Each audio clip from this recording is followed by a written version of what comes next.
Some moments crack your life wide open and you don't see them coming.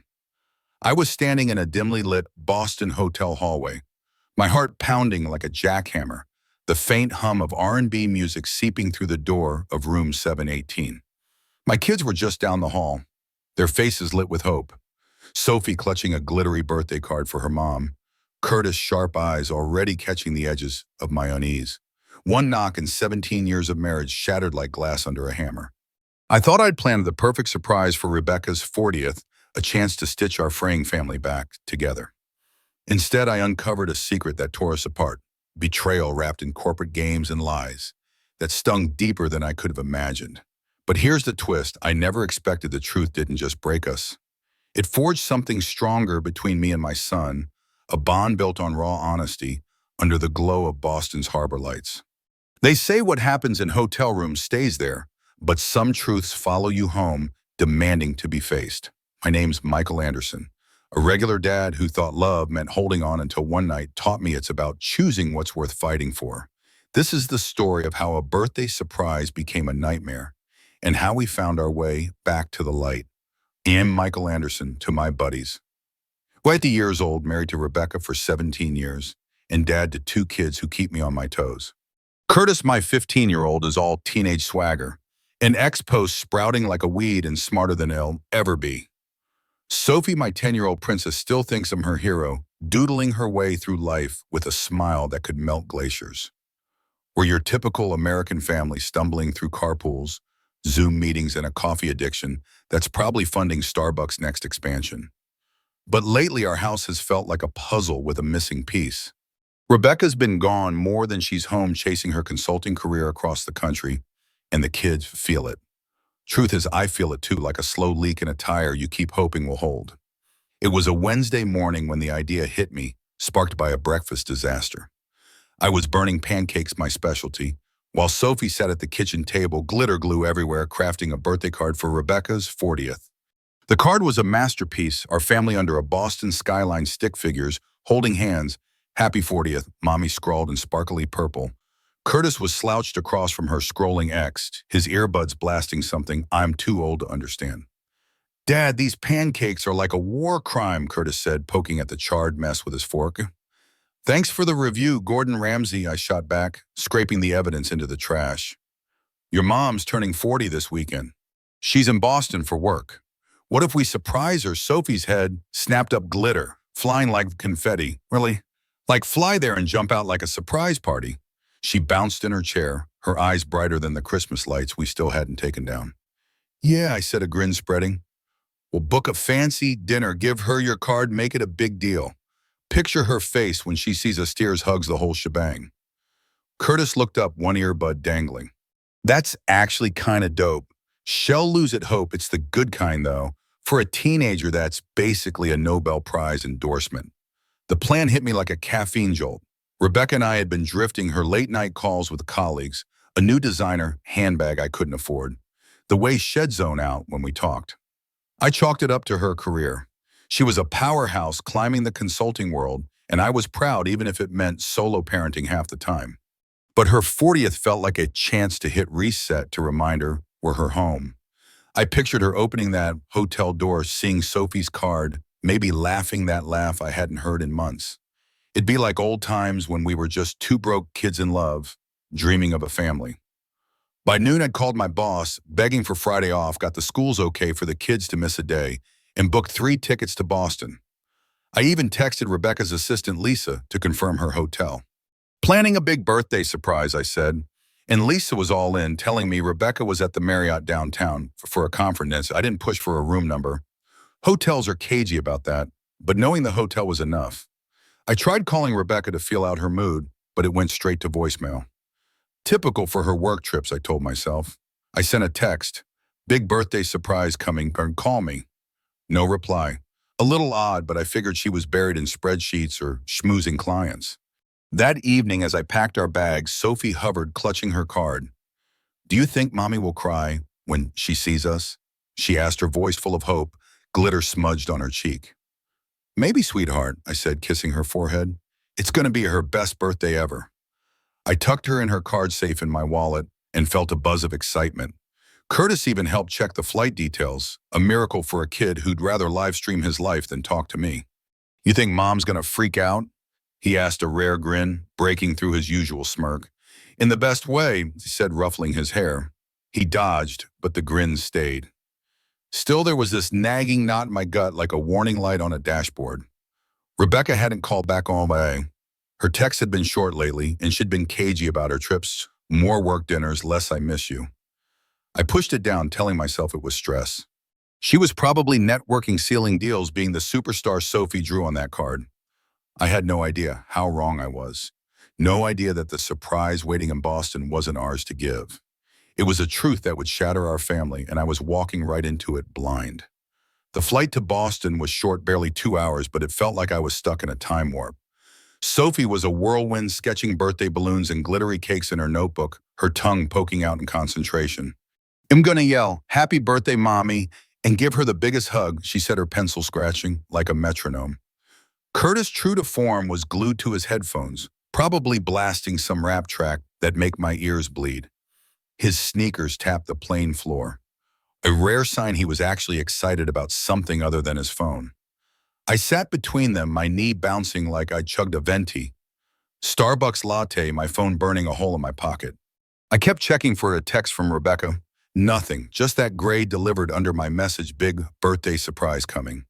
Call me. I tried calling her before we boarded, picturing her in some conference room, charming clients with that megawatt smile.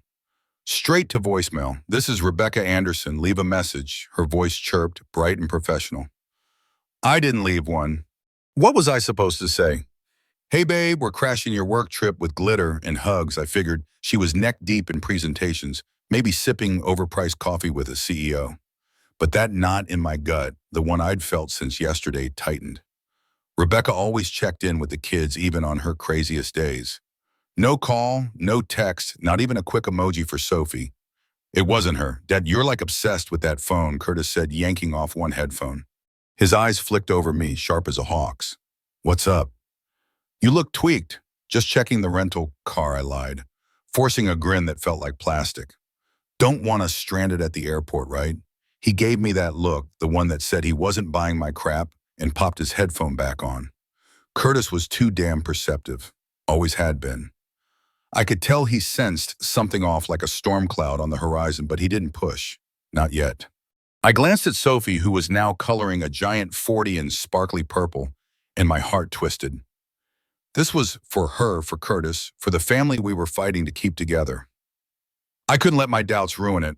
We landed at Logan Airport around 7 p.m., the terminal a chaotic swirl of suits, backpackers, and a guy in a Red Sox cap yelling about a delayed flight.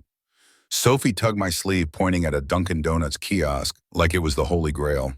"Daddy, can we get donuts? It's like the Boston thing," she said, bouncing so hard her ponytail swung.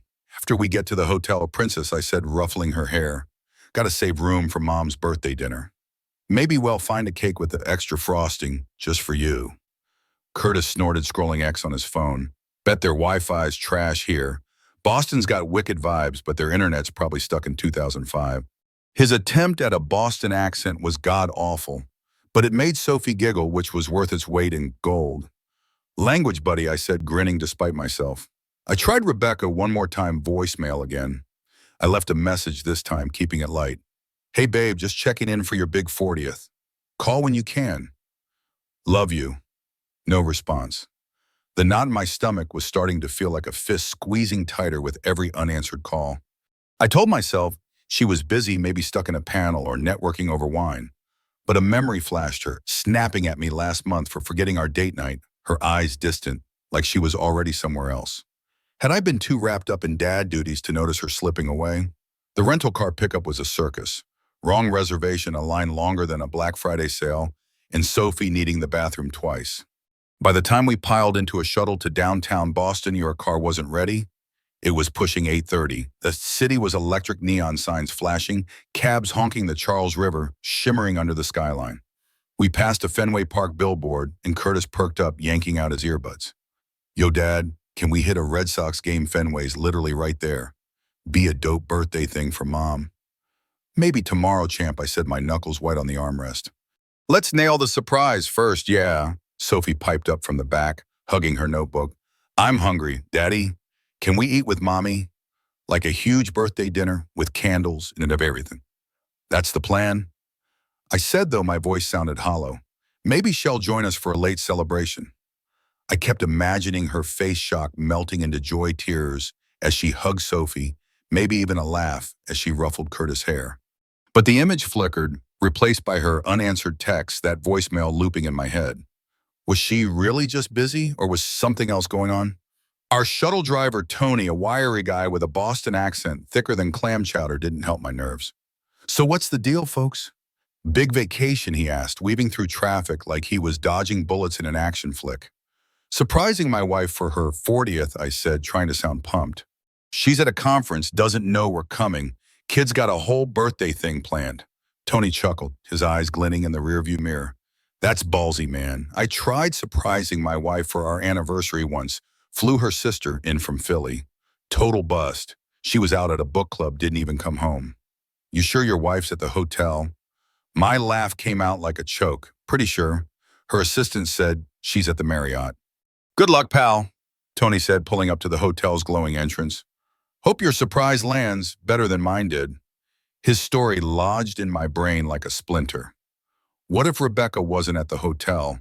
What if she was out with clients, or worse? I shook it off, focusing on Sophie's chatter about her card.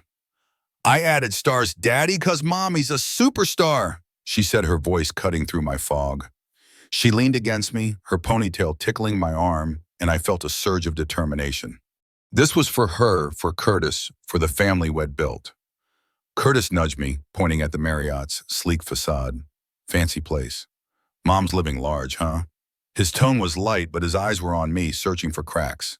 I forced a smile, my hand on Sophie's shoulder. She's gonna love seeing you guys, I said, my voice steadier than I felt. Let's make this birthday epic. As we stepped into the lobby, the marble floors gleaming under chandeliers, Sophie gasped like she'd walked into a fairy tale. Curtis slouched, phone in hand, but even he looked impressed. That knot in my gut was still there, pulsing like a warning. I pushed it down, clinging to the image of Rebecca's joy. I had no idea we were barreling toward a truth that would change everything. The Marriott's lobby was a world of its own. Gleaming marble floors, chandeliers casting golden light, and a soft jazz melody that screamed money. Sophie was mesmerized, clutching her glittery birthday card for Rebecca like it was a treasure map, the sparkles dancing under the glow. Curtis slouched on a plush velvet couch, scrolling X, but his eyes darted up every few seconds, tracking me like a security camera. That kid could sense trouble a mile away, and I was working overtime to keep my nerves under wraps. My heart was still racing from the drive. Rebecca's unanswered texts and calls looping in my head like a stuck record. But I forced a smile, determined to make her 40th birthday surprise a win for the kids. Stay here, you two, I said, pointing to the couches. I'm gonna check us in and sort out Mom's room for the big reveal. Sophie tried not to glitter bomb the lobby. Can we surprise Mommy soon? Sophie asked, bouncing so hard her ponytail swung. I want to see her face when she gets my card. Real soon, princess, I said, winking, though my stomach churned. We're gonna make her 40th legendary. Curtis raised an eyebrow, his thumbs pausing on his phone. You sure she's even here, Dad? You're acting kinda sus. His tone was half teasing, half probing, and it hit like a jab. Just eager to pull this off, I said, dodging his gaze. Keep an eye on your sister. I headed for the front desk, my sneakers squeaking on the marble, each step heavier than the last. That knot in my gut was now a full-on fist clenching with every unanswered call from Rebecca. I kept picturing her joy-hugging Sophie, laughing with Curtis, but a darker thought crept in. What if she wasn't as alone, the receptionist, a young woman in a crisp blazer with a name tag reading Emma, greeted me with a polished smile. Good evening, sir. Checking in, yeah, Michael Anderson, I said, handing over my ID. Also need to find my wife. She's here for a conference, Rebecca Anderson. We're surprising her for her 40th birthday.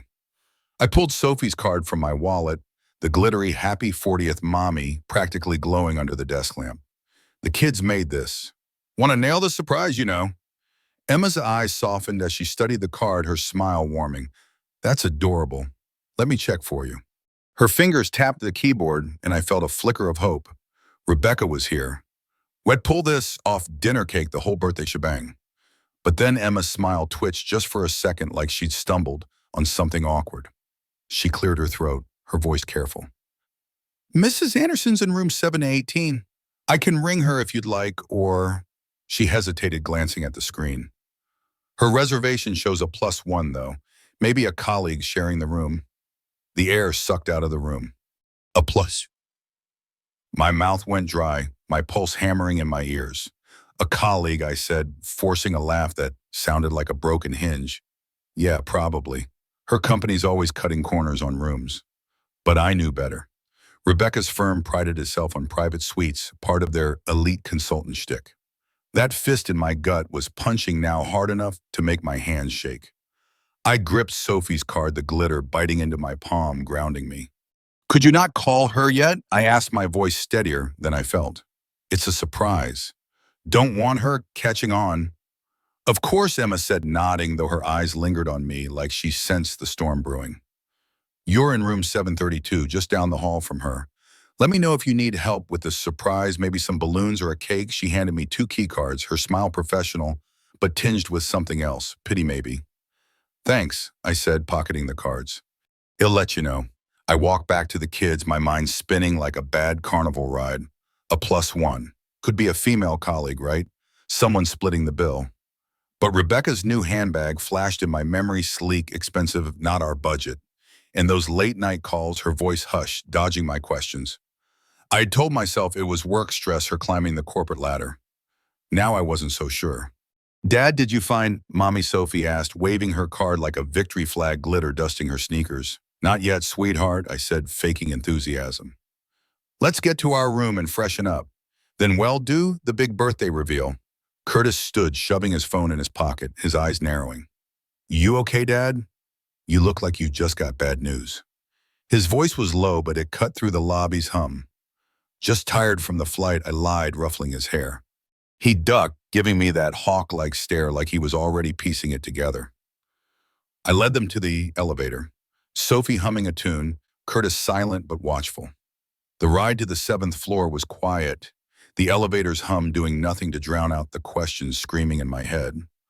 A +1. Laughter behind a door, Rebecca's silence.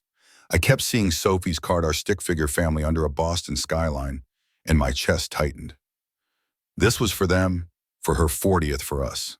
Our room was textbook prints, crisp white sheets, a view of Boston's twinkling lights, the kind of place Rebecca always stayed on her company's dime.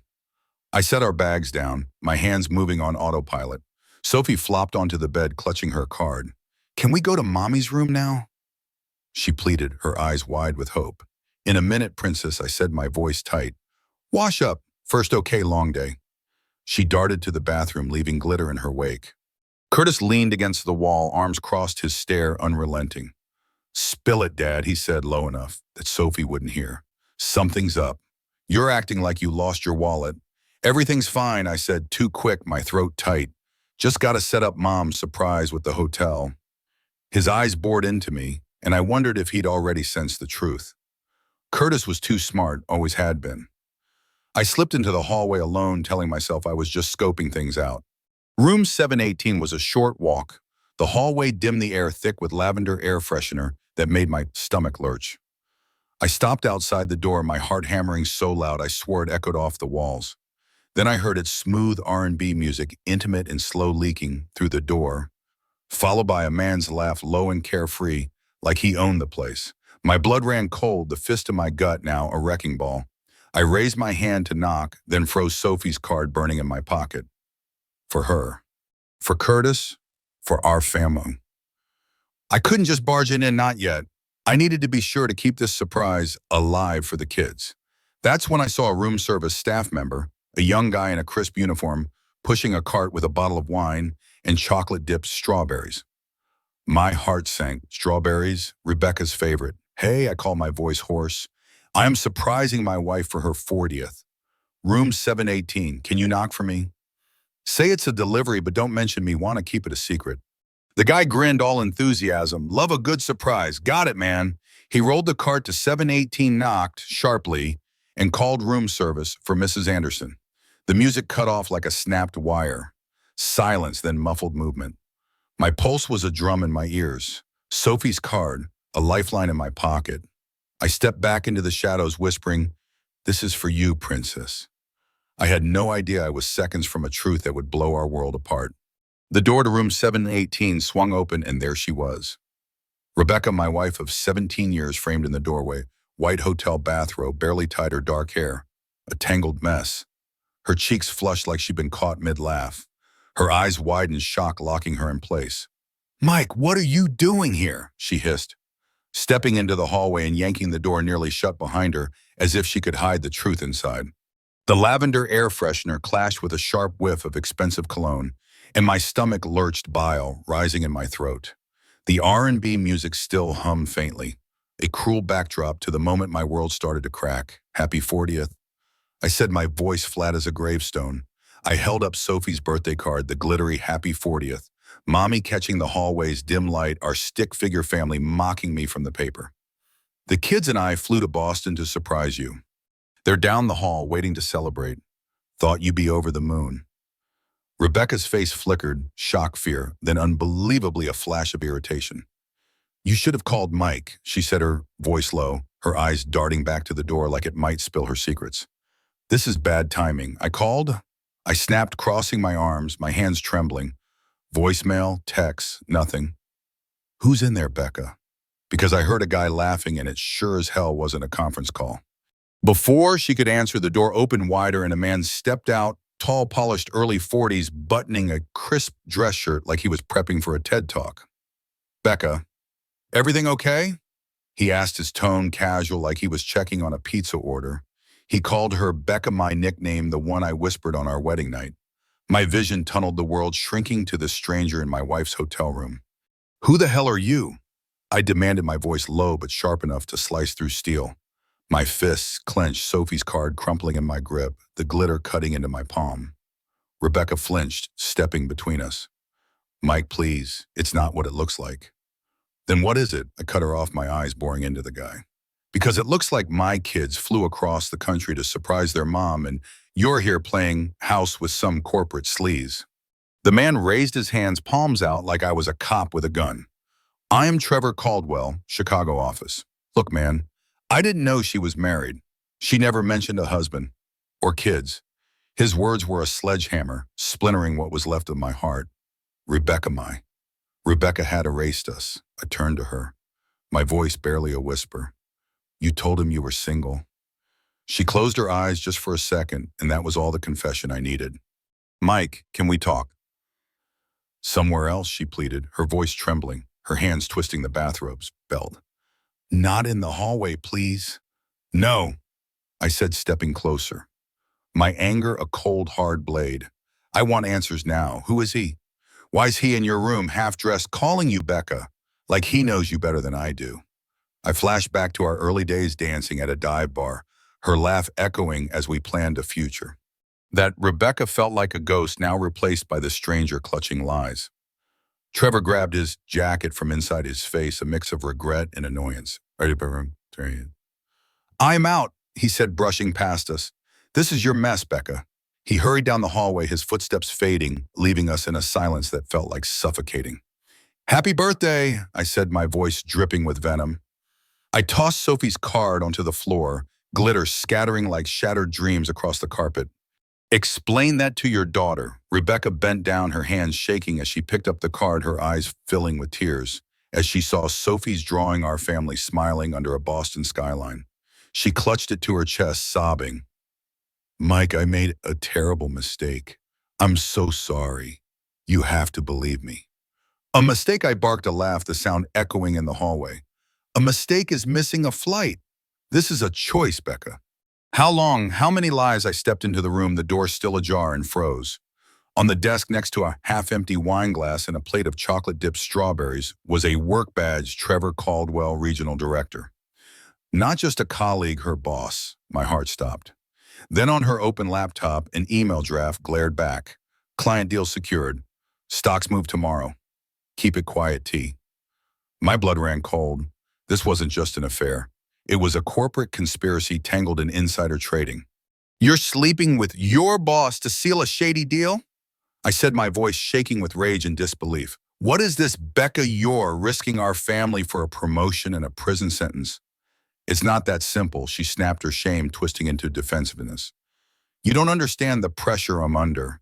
This deal, it's millions for the firm, for our future. Trevor made it feel like I had to get close to him to close it. I got in over my head, Mike. Her voice cracked, tears streaming down her face, but I saw the truth in her eyes, guilt, not innocence. Our future, I said, my voice low, venomous. You think Curtis and Sophie want a future built on lies? You're wearing the necklace I gave you for our 10th anniversary. I pointed at the silver star glinting at her throat, a cruel mockery of our vows, while you're screwing your boss and playing Wall Street crook. That's not a future, Becca. That's a betrayal. She flinched, her hand flying to the necklace, her sobs choking her words. I know I screwed up, Mike. 4 months, okay?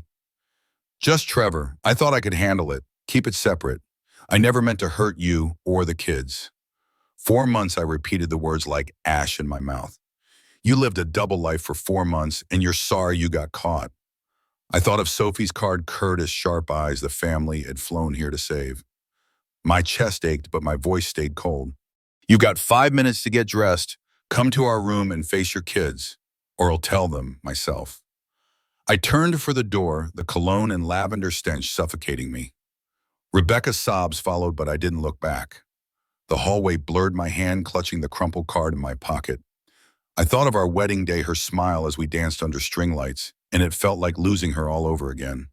But Sophie and Curtis were waiting, their trust in me, the only thing keeping me upright. Whatever came next, I protect them, even if it meant shielding them from the mother they adored.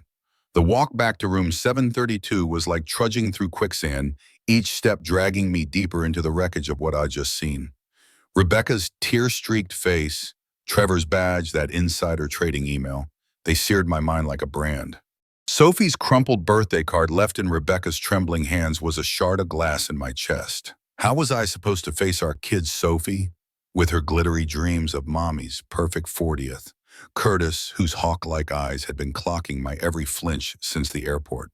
My hands shook as I swiped the keycard, the beat piercing the hallway silence. I took a shaky breath, forcing my face into a mask of calm, and pushed the door open. Dad. Sophie sprang up from the bed where she'd been watching a cartoon on the hotel TV, her ponytail bouncing. Her eyes sparkled, blind to the storm raging inside me. Did you find Mommy? Is she ready for her birthday surprise? Curtis looked up from his phone, sprawled on the other bed, his gaze sharp as a razor. Yo, Dad, you look wrecked, he said, sitting up. What's going on? Don't bullshit me. Nothing's going on, I said, my voice too tight, like a wire stretched to breaking. Mom's wrapping up some work stuff. She'll be here soon. The lie tasted like ash, but I couldn't let Sophie's world shatter. Not yet. My own pain, Rebecca's betrayal, the necklace, the lies threatened to spill over, but I swallowed it down. Sophie clapped, oblivious. Is she gonna cry when she sees my card? I bet she's gonna love it. She darted to her backpack, pulling out a fresh sheet of paper to add more glitter, sparkles dusting the bed like fairy dust. My heart ached at her innocence, but Curtis' stare was unrelenting, cutting through my flimsy cover. Work stuff, huh? He said, his tone dry as a desert. You're acting like you just lost a bet with the mob. Let's order room service, I said, dodging his eyes. You guys are hungry, right? Burgers, fries, maybe some chocolate cake for Mom's. Birthday vibe, cake, Sophie squealed, bouncing. Yes, please, Daddy. Already ordered, Curtis said, his voice low, eyes still locked on me. Burgers, fries, cake for Sophie. 10 minutes ago. Spill it, Dad. Something's up. He leaned forward, elbows on his knees like a detective waiting for a confession. I busied myself with a bag, my hands fumbling. The truth clawed at me. Rebecca's affair, the corporate scheme, the star necklace glinting like a betrayal of our vows. I wanted to scream, to punch a wall, but I had to hold it together for them. A knock at the door saved me. Sophie flung it open, launching herself at Rebecca, who stood in the hallway, polished as a magazine cover. Her hair was brushed, makeup flawless, a tailored blazer hiding the chaos I'd seen in that bathrobe. If I hadn't caught her with Trevor, I'd never have guessed her world was crumbling. Mommy Sophie squealed, wrapping her arms around Rebecca's waist. Happy birthday! We came to surprise you. Oh, sweetheart, Rebecca said, hugging her tightly, her voice thick with guilt. Her eyes met mine over Sophie's head, pleading for silence. What an amazing surprise. I'm so happy you're here. She looked at Curtis, who hadn't moved. Hey, buddy, you're taller every time I see you. Been a week, Mom. Curtis set his tone, icy eyes flicking to me, then her. Happy birthday, I guess. He stood crossing his arms, his stance screaming distrust. The air thickened, Sophie's chatter about her card still with Rebecca, the only sound. I couldn't look at her without seeing Trevor that email the lies.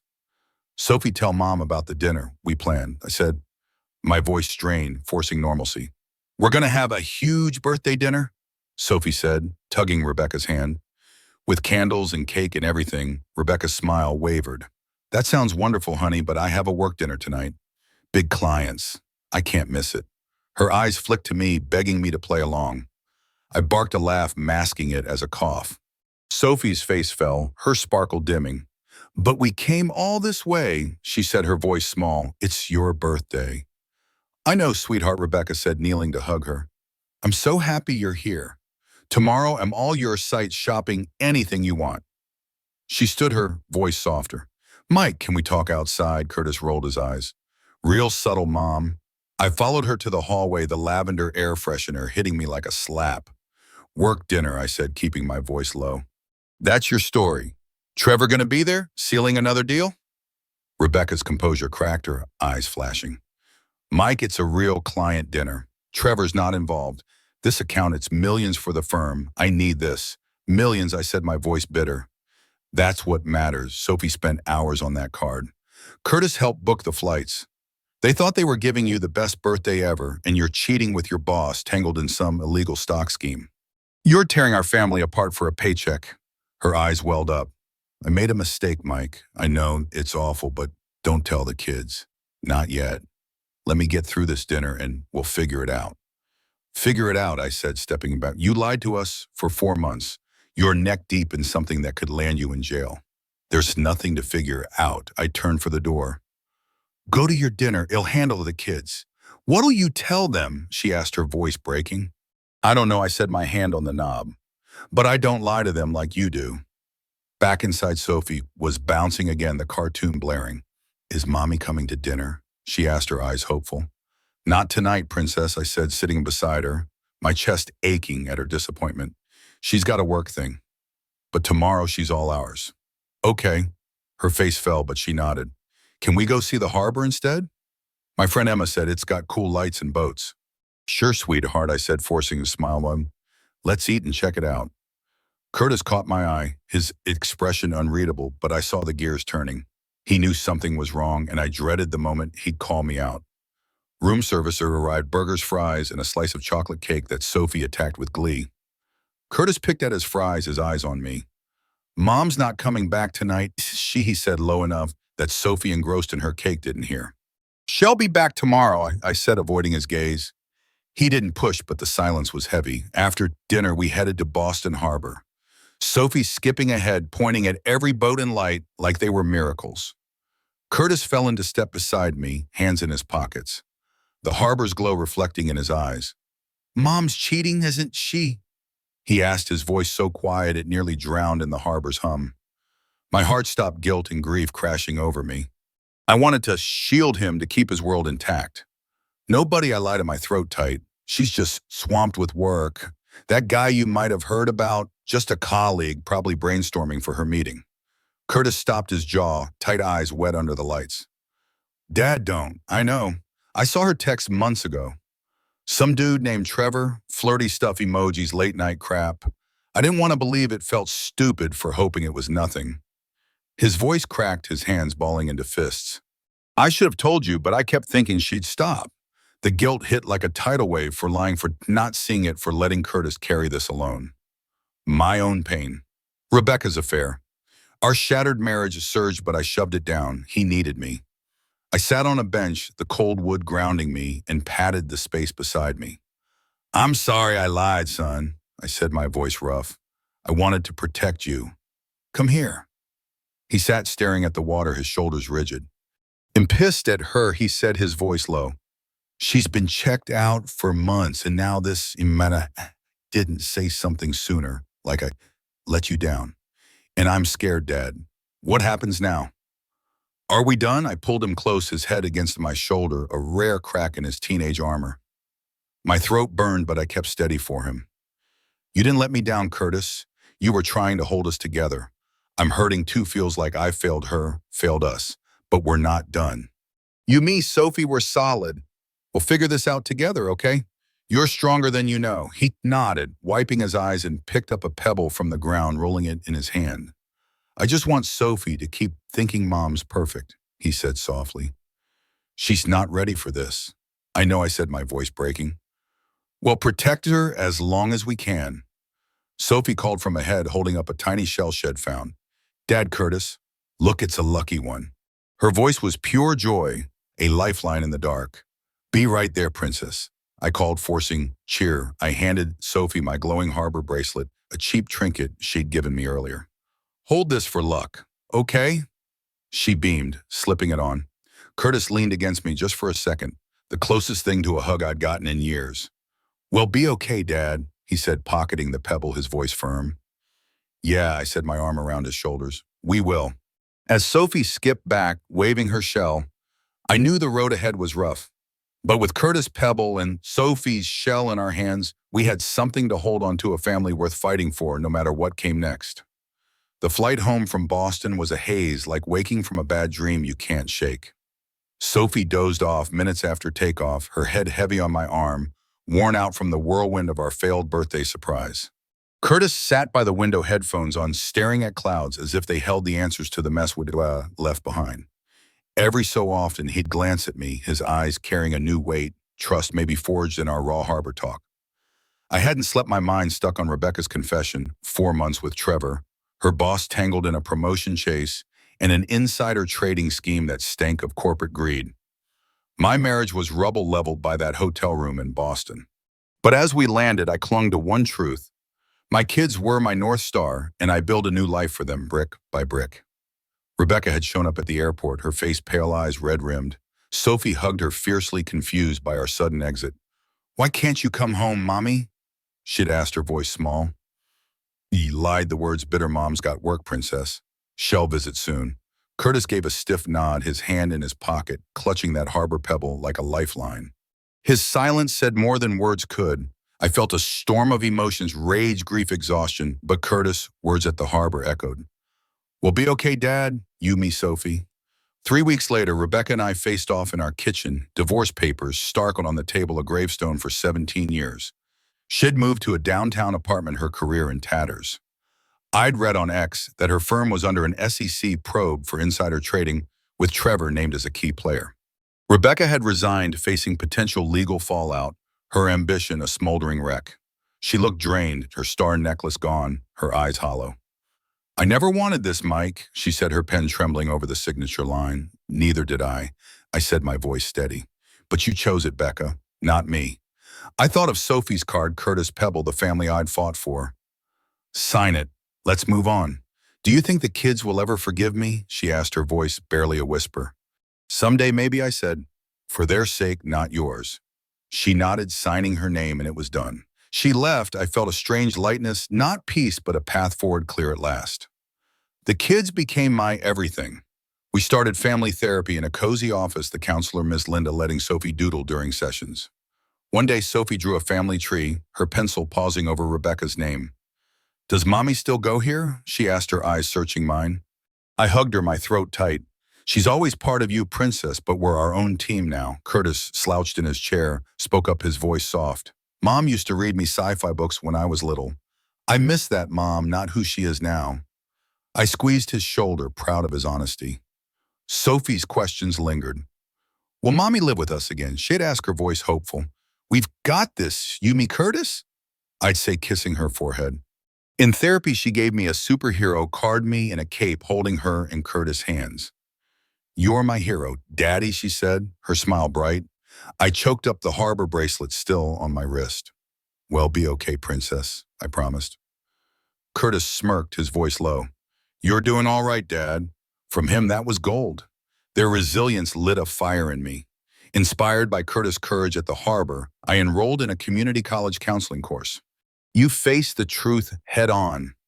I told him one night, grilling burgers in our backyard. I want to help other families do that. He flipped to Patty, grinning. Not bad for an old man. Sophie giggled, ketchup on her cheek, trying to mimic his flip. One weekend we hit a local fair, the air thick with popcorn and cotton candy. Curtis nailed a carnival game, winning a stuffed turtle for Sophie, who squealed, naming it Boston. Their laughter under flashing lights felt like healing. My first counseling class, a discussion on trust, cemented my path. I saw Curtis' pebble in my mind, Sophie's shell on my desk. Family rebuilding. As the sun set over our backyard, Sophie and Curtis laughed, tossing Curtis' pebble playfully. The harbor bracelet glinted, a quiet promise. We weren't whole, not yet, but we were home, stronger than I'd dared hope. Betrayal burns like wildfire, torching trust and dreams. That night in Boston, Rebecca's affair shattered our family, turning her 40th birthday surprise into a nightmare. I thought we'd lost everything, Sophie's glittery card, just another broken promise. But from the ashes, strength grew. Curtis' courage, admitting he'd seen his mom's flirty text, taught me love means facing hard truths together. His harbor pebble tucked in my wallet anchors that bond. Sophie's superhero card, calling me her hero, showed me kids find hope in chaos. I carry those treasures cards, pebble her, shell-proof, we bend, but don't break. I'm choosing my kids, their laughter over backyard burgers, their resilience in therapy.